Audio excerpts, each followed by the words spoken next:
जिसने अपने जीवन में कभी भोगों को, विषयों को, संसार को, गृहस्थ को स्वीकार ही नहीं किया, वो तुम्हारे बीच में घुसकर तुम्हें पकड़कर जहां तुम हो वैसी स्थिति से उठाकर ऊपर खड़ा कर रहा है। अगर तुम सही उपासक होते तो दृष्टि मात्र से तुम्हारा उद्धार हो जाता, लेकिन तुम न उस बात को नहीं समझते हो, इसलिए ये सब व्यवहार अपनी स्थिति से उतरकर और झुककर तुम्हारे समान बनकर तुमको उठाया जाता है। प्रश्न किया और आपने उत्तर दिया और उसमें कोई गलती है तो उसका नर्क आपको भोगना पड़ेगा, दंड आपको भोगना पड़ेगा। आपने कह दिया जाओ सब कुछ माफ, वो पूरा हिसाब आपके ऊपर लागू होगा। ये कोई खिलवाड़ समझते हो? बातें बनाना उत्तर नहीं होता महाराज। आज तक जो कोई बात नहीं, तुम छोड़ो, राधा राधा जपो, आगे बढ़ो, वो हम देख लेंगे, देख लेंगे। ये ऐसे है कैसे? और सबसे प्रार्थना है, कई बार सत्संग में कहा, कदम जो अगला बढ़ जाए प्रभु की तरफ, ऐसा दृढ़ जमाना कि आंधी आवे तो उखड़े नहीं। जब प्रेमावेश प्रकट हो जाता है तो भगवत साक्षात्कार हो जाता है, पर प्रेमावेश प्रकट होने के पहले हमारी शरणागति पुष्ट होनी चाहिए। शरणागति पुष्ट होने के लिए सबसे पहला लक्षण है दैन्यता, निराभिमानिता। और यहां सबसे बड़ा दोष हमारे अंदर अभिमान ही है।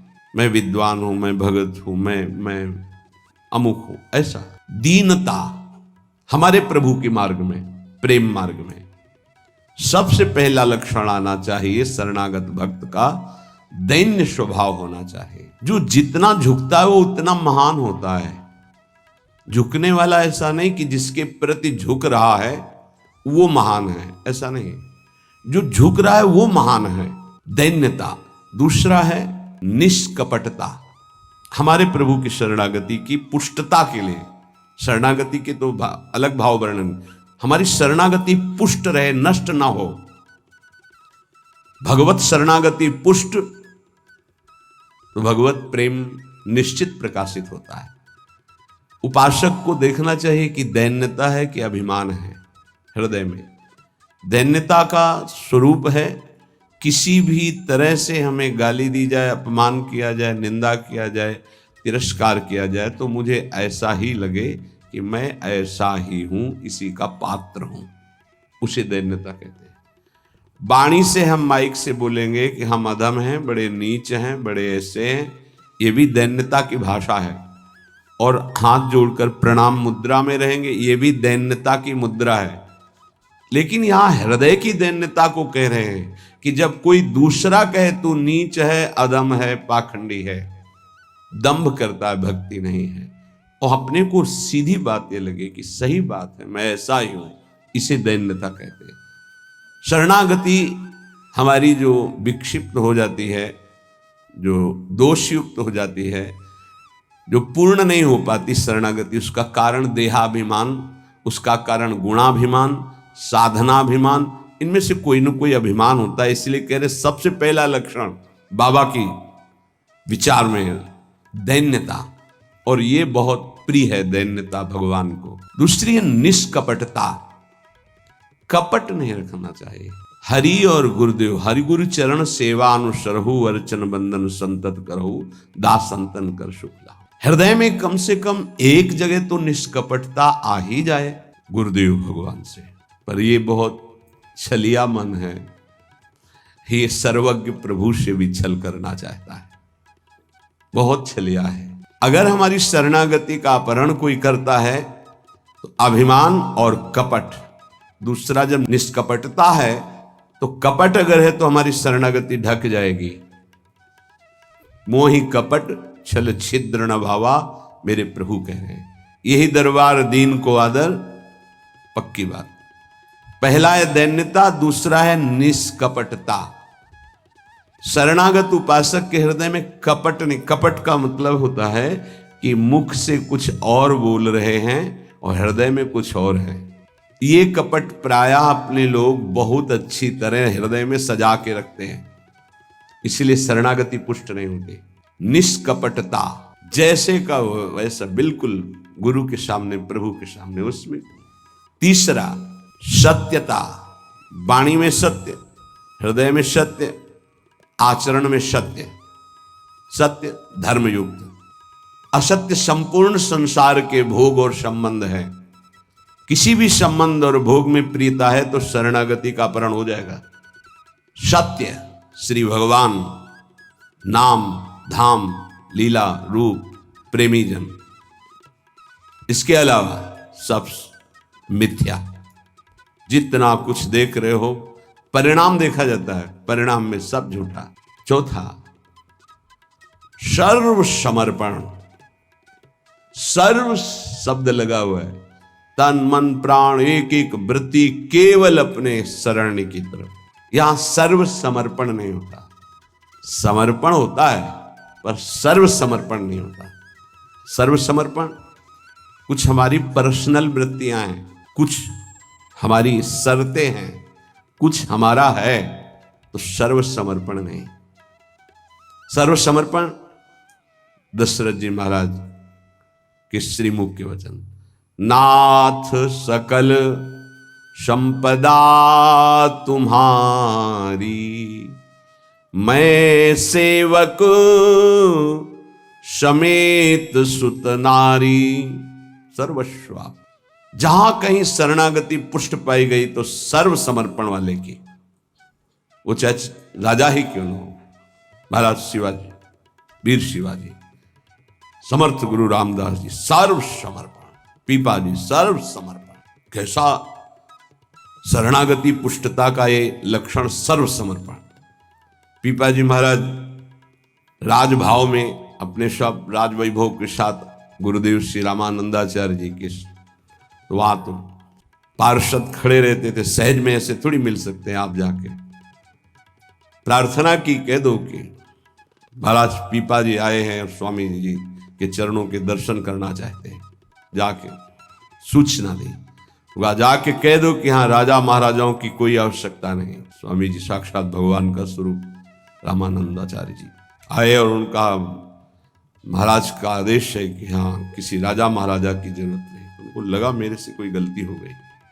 अच्छा, समस्त राज सैनिकों को, राज पोशाक को, सब एक साधारण को कहा, कह दीजिए कि नीच पीपा दर्शन करना चाहता है श्री चरणों के। अधम पीपा स्वामी जी से कहा, स्वामी जी ने कहा, कह दो यहां खड़े खड़े क्या करता है, और समीप में कुआं है वहां गिर जाए। आए और कहा, आदेश है स्वामी जी का, वो समीप में कुआं है, वहां आप जाकर के गिर जाइए कुएं में, जो आज्ञा। स्वामी जी बिल्कुल नजदीक पहुंच रहे कुएं के। स्वामी जी बिल्कुल अब पहुंच गए हैं, अगला कदम रोक दो, रुक जाओ, वापस आ जाओ। स्वामी जी निकल के आए, दर्शन दिया, जाओ हम स्वयं आएंगे तुम्हारे नगर में, फिर तुम्हें मंत्र और विरक्तता सब प्रदान कर। महापुरुष बना दिया। पीपा जी का पावन चरित्र है, सर्व समर्पण, प्राण समर्पित है, कुएं में गिर जाओ, मतलब तन प्राण सर्व। पहले में राज धन वैभव, बड़ा शरणागति का महामहिम स्वरूप है। ये समर्पणता तो हम दिखाते हैं, लेकिन सर्व समर्पणता नहीं। कुछ अपना है, कुछ आपकी बात मान लेते हैं, इसीलिए वो खिचड़ी बनी रहती, शरणागति नहीं हो पाती। जब उपासक के हृदय में अपना अस्तित्व रहता है तो उसको भक्ति नौटंकी नाटक नजर आती है। अपनी वासना की पूर्ति, अपनी इच्छा की पूर्ति के लिए वो भगवान की उपासना को नाटक समझने लगता है। अगर अपनी वासना, अपनी इच्छा, इसका त्याग कर दिया जाए तो भक्ति का परिचय मिलता है। प्रायः बड़े बड़े महाभागवतों के घर वाले ही, परिवार वाले ही उनको नहीं समझ पाए और उनका तिरस्कार करें। इस बात के लिए वो जैसा चाहते हैं वैसा आप चलिए, उनको जितना पसंद है आप कीजिए। जैसे कुछ भक्तों को ये हमको पूरी रज लगाना पसंद नहीं, बस हल्का सा तिलक लगा लीजिए, क्योंकि आपने गुरुमंत्र लिया इसलिए तिलक लगा लीजिए। ये जरूरी है पूरा मुंह में थोपना, क्योंकि तुम्हारी दृष्टि नहीं है ना, तुम रज पसंद नहीं करते, गाल गोरे पसंद करते हो। ये पसंद कर, ये चमड़ी कब तक रहेगी, नष्ट हो जाएगी। न तुम्हारी रहेगी, ना जिसकी देख रहे हो उसकी रहेगी। पतन हो जाएगा। जिन जिन भक्तों का विरोध किया उनका पतन हो गया। ये सर्व समर्पणता भक्ति में जब साधक चलेगा तो अपने आप आ जाएगा, उसको किसी की कोई परवाह नहीं रहती। अपनी भक्ति में कहीं वो आंच नहीं आने देगा। जीवन की बाजी लगा दी है, अनंत जन्मों से बिगड़ी बात को बनाने चले हैं। तो हम ये देखते हैं कि देवता परिवार वालों की बुद्धि में बैठ करके उसको शरणागति से भ्रष्ट करना चाहते हैं। बस जैसा हम कहें वैसा तुम्हें चलना है। अब भी तुम अपना अधिकार रखते हो, भगवान की कृपा मनाओ कि अभी तुमको कुछ मान रहे हैं इसलिए सुन रहे हैं वो भक्तजन, और ना माने केवल प्रभु को माने तो रत्नावती जी ने मूड मुड़ा लिया और खिलाफत में बैठ गई उनकी आज्ञा के खिलाफ। राजन आज से त्यागती हूं, इस महल में प्रवेश नहीं करूंगी, केवल श्री भगवान का आश्रय लेकर संतों के बीच में रहूंगी। जो बिगाड़ना है बिगाड़ लीजिए। आखिरकार साष्टांग दंडवत और चरणों में गिरना पड़ा पूरे चरित्र के बाद। तो बहादुरी तो तुम्हारी इसी बात की है कि अपने प्रभु के चरणारविंद में आपने अपने अपनापन का दान कर दिया। अब प्रश्न नहीं खड़ा होता, तुम साधना का स्वरूप क्या जानते हो? अरे चित्त प्रभु में लगा है, पूरा दिन हो गया उठे ही नहीं आसन से। भगवदाकार वृत्ति है आसपास सब। बड़े सिद्ध महापुरुष की बात कह रहे हैं, पूज्य श्री श्रीधर बाबा। इतनी रज होगी पूरे सिंहासन में, इतनी ऊंचाई से, क्योंकि परिक्रमा नजदीक काली रह के। अब उनको शरीर की शुद्ध नहीं तो कब वो रज पूछे।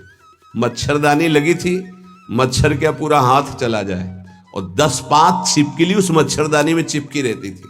बस ऐसे घुस गए अंदर, बस पूरा कमरा कहीं जाला कहीं ये कहीं वो। जब बाबा इसे साफ, अरे नहीं भाई चलो तुम बाहर ऐसे रहे। जहां उनकी स्थिति है, कभी कभी ऐसी स्थिति देखी है कि जो वाणी से नहीं बोल सकते, ऐसी अनिर्वचनीय स्थिति। आंखों से अश्रुधारा, शरीर कांप रहा सैया पे, छूने की हिम्मत नहीं, चरण चापने गए, होश ही नहीं बाबा को, ओठ फड़फड़ा रहे हैं। कैसी भगवदाकार एकदम स्थिति। जब उपासक चित्त प्रभु से जुड़ेगा तो ये सब अच्छा नहीं लगता। बढ़िया संगमरमर, बढ़िया सैया, बढ़िया नहीं खान पान ते भावे है, नहीं कोमल वसन सुहावे है, सब विषय लगे ते खारा है, हरि आशिक का मग न्यारा है। क्या चल रहा है? ये दिमाग क्या कह रहा है? हर भाव हमारा केवल लौकिकता से जुड़ता है। भजन को क्या जाना, लौकिकता सिद्धांत को भजन माना जाता है। इसीलिए यहां शरणागति की ये अलग कोटि से वर्णन कर रहे हैं बाबा। नहीं, नवधा भक्ति का जो वर्णन होता है ना, उसमें श्रवणम कीर्तनम स्मरणम, शरणागति को बचाने की बात, पुष्ट करने की बात, पूर्णता की बात। 5वां सर्वाधारता। कोई भी हो सबका आधार भक्त बन जाता है, घोर विषयी को भी रास्ता दे देता है। चलो ऐसे चलो भगवान के मार्ग। सच्ची कहते हैं, कोई अगर भक्तों के हृदय को जान जाए तो लूट ले, माला माल हो जाए, पर वो भगवान ऐसी सीमा रखते हैं कि तुम जान ही नहीं सकते हो। जैसे कोई फिसल के गिर गया है तो आप खड़े होके नहीं उठा सकते हो, फिसल के गिरने वाले की गिरने की स्थिति में पहुंचना पड़ा, वैसे ही झुक के, वैसे ही गिर के, फिर उसे उठा करके फिर खड़ा किया गया। जितनी स्थिति में वो गिरा हुआ उसी स्थिति में पहुंचकर उठा। उसको क्या जरूरत है झुकने की? जिसने अपने जीवन में कभी भोगों को, विषयों को, संसार को, गृहस्थ को स्वीकार ही नहीं किया, वो तुम्हारे बीच में घुसकर तुम्हें पकड़कर जहां तुम हो वैसी स्थिति से उठाकर ऊपर खड़ा कर रहा है। अगर तुम सही उपासक होते तो दृष्टि मात्र से तुम्हारा उद्धार हो जाता, लेकिन तुम उस बात को नहीं समझते हो। इसलिए ये सब व्यवहार अपनी स्थिति से उतरकर और झुककर तुम्हारे समान बनकर तुमको उठाया जाता है। सर्वाधारता उस नहीं समझ पाओगे, नहीं समझ पाओगे। काम से, स्नेह से, भय से, क्रोध से, द्वेष से, किसी भी तरह से वो जुड़ जाए केवल तुम्हारी वृत्ति उनसे, वो संभाल करके उठा करके सच्चिदानंद में जोड़ देंगे। चाहे भगवान से जुड़े या भगवत प्राप्त महात्मा से, भगवत प्रेमी से जुड़े, वहीं पहुंचा देंगे। नंग धड़ंग शराब पिए हुए गंगा जी में खड़े हैं, उपद्रव कर रहे हैं, नारद जी महाराज के सामने अभद्र स्वरूप में खड़े। ये पशुता तुम्हारे अंदर केवल धन वैभव के अभिमान से आई है। तुम कुबेर के पुत्र हो, ये हालत तुम्हारी। जाओ, मैं तुम्हें शाप देता हूं, तुम वृक्ष योनि को प्राप्त हो जाओ। लगा ना कि महात्मा बहुत कड़ुआ स्वभाव प्रकट कर दिए, बहुत करुणा कर दी। हालत क्या थी, पहुंचा कहां दिया। वृक्ष तो बनो पर नंदालय के, जाओ, तुम्हें सच्चिदानंद भगवान का दर्शन, संभाषण और स्पर्श प्राप्त हो, जो बड़ी बड़ी साधनाओं से नहीं प्राप्त होता। और नारद जी ने शाप दे के प्राप्त करा दिया। दामोदर गोविंद भगवान के उदर में बंधा हुआ उखल है, घसीटते हुए वहां जाते हैं, यमलार्जुन के बीच में फंसा देते हैं, मारते हैं अखिल शक्तियों के स्वामी, जरा सा झटका उखड़ कर दोनों वृक्ष गिर जाते हैं। उनसे दिव्य रूप धारण करके यही प्रकट होते हैं जो यमलार्जुन बने हुए थे। नलकूबर मणिग्रीव शायद ऐसा नाम है। भगवान का दर्शन, संभाषण, स्पर्श, साप दे दिया तो ये प्राप्त हुआ। विचार करके देखो, समझ में नहीं आता, जीव को समझ में नहीं आता कि हमारे ऊपर कितनी कृपा है। सर्वाधारता, ये शरणागति की पुष्टता का लक्षण है। वो सबका आधार बन जाता है। जैसे हमारी सबकी आधार भूमि है, ऐसे वो भक्त बन जाता है। रखो मेरे ऊपर पैर, निकल जाओ भगवान की गोद में जाओ। वो इस उदारता को, इस कृपा को इस साधारण जन नहीं जानते, अवहेलना करते हैं। एक एक वृत्ति तुम्हारी संभालने के लिए हमारी श्री जी की भक्ति तैयार है। एक एक वृत्ति को तुम्हें रोना नहीं आया कि हमारे ऊपर कितनी कृपा है। बहुत कृपालु शरणागत जन होते हैं श्री जी के। जैसे श्री जी का स्वभाव तो वही अंश में उतरता है उनके जनों में। सर्वाधारता, सबके लिए आधार भूमि बनने के लिए तैयार है। छठवां, पूर्ण विश्वास अपने इष्ट पर। जैसे राम काज के लिए लंका में प्रवेश कर रहे हैं हनुमान जी महाराज, घोर निशाचरी स्थिति है लंका में। अब एक महाभागवत तो बहुत, जो भी प्रवेश कर रहे हैं तो पहले श्री राम जी का स्मरण करके अपने हृदय में भगवान को देखकर हृदय में स्मृति बसा के प्रवेश करते हैं। क्या भाव? प्रविश नगर की जय सब काजा, हृदय राख कौशलपुर। जब किसी भी साधक या किसी से भी भगवान का निज जन उसे उठाने के तो पहले प्रभु जा रहे हैं, बहुत फिसलन है नाथ, पकड़े रहे ना। जैसे कोई डूब रहा है उसको निकालने जा रहा है, प्रयास करेगा, लेकिन वो जो डूब रहा है वो प्रयास करेगा उसको डुबोने का, क्योंकि वो सांस लेना चाहता है। ऐसे जो काम में डूब रहा है, क्रोध में डूब रहा है, मोह में डूब रहा है, नाना प्रकार के भोगों में डूब रहा है, उसको निकालने के लिए जाओगे, वो पहले तुम्हें उसमें डुबोने की कोशिश करेगा।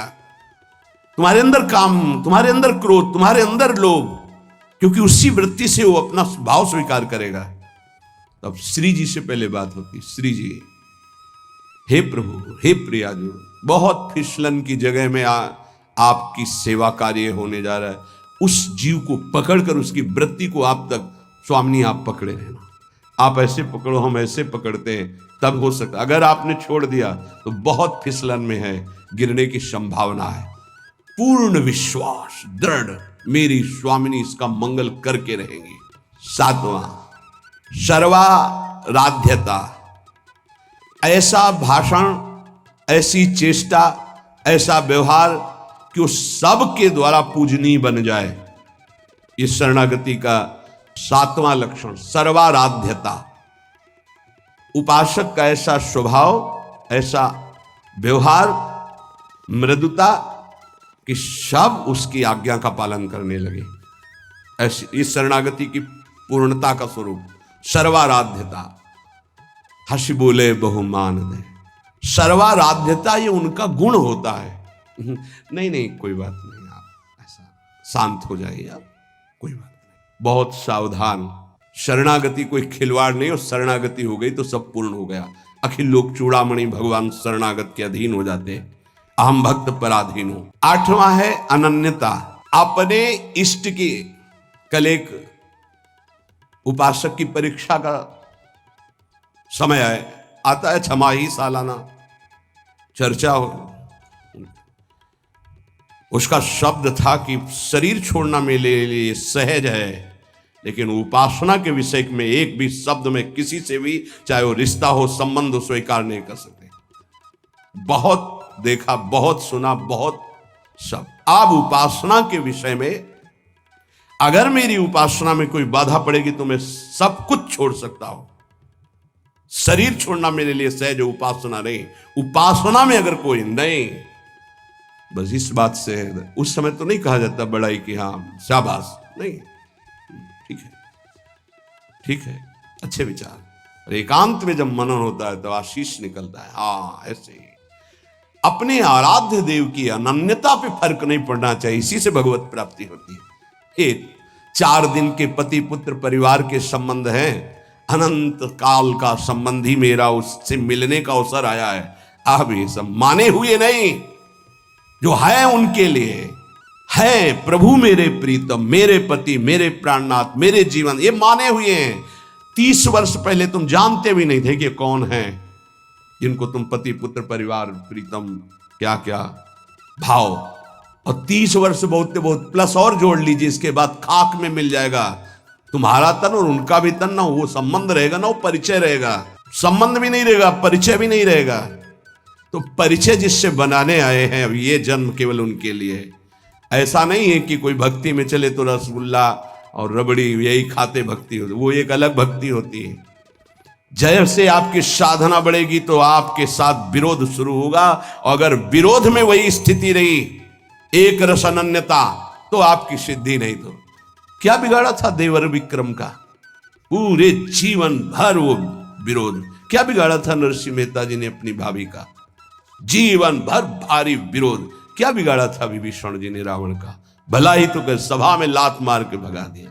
क्या बिगाड़ा था विदुर जी ने धृतराष्ट्र और दुर्योधन का? गांव के बाहर एक अकिंचन की तरह कुटिया बना के नहीं पाना दे। ये बहुत सूक्ष्म विषय। अपने इष्ट की अनन्यता में कोई फर्क जीवन में नहीं आना चाहिए, चाहे जैसी परिस्थिति आ जाए। इष्ट और गुरु संबंध में कोई फर्क नहीं पड़ना चाहिए। बहुत संबंध देखे, हर संबंध का निर्वाह उतना ही करेंगे जितना इष्ट और गुरु के संबंध में बाधा नहीं पड़ेगी। इष्ट और गुरु के संबंध में बाधा पड़ जाए से हर संबंध में आग लग जाए। जाके प्रिय न राम वैदेही तजिए ताहि कोटि वैरिशम जद्यप परम स्नेही। अगर अपने को समझता है कि मेरे द्वारा भरण पोषण होता है, जात से तेरा पानी भी नहीं पिएंगे, देखते हैं शरीर चलता है नहीं। निकल करके हम चौराहे पे बैठ जाते, देखते हैं वो विश्वंभर मुझे रखता है कि नहीं। वो अनंत ब्रह्मांडों का सृजन करने वाला एक क्षण में सब कुछ ठीक कर देगा। क्या चरित्र भक्तों के ऐसे ही मनोरंजन के लिए नहीं पड़े जाते? ये आदर्श है। महाजनों गतेन सपन था। रत्नावती जी के लिए मारने के लिए क्या उपाय नहीं किया माधव सिंह ने? मैं राजा हूं, मेरी ये रानी, और ऐसा उद्दंडता मूड़ मुड़ा के संतों के बीच में बैठना। सीम की चाप सके को तासु बड़ रखवार रमापति जासु। भक्ति मार्ग में, भगवत मार्ग में यदि कदम रखा है तो अपने मार्ग नहीं छूटना चाहिए, चाहे प्राण छूट जाए। ये आखिरी बाजी है। ये सब छूटेंगे माने हुए पति पत्नी पुत्र परिवार भाई बंधु,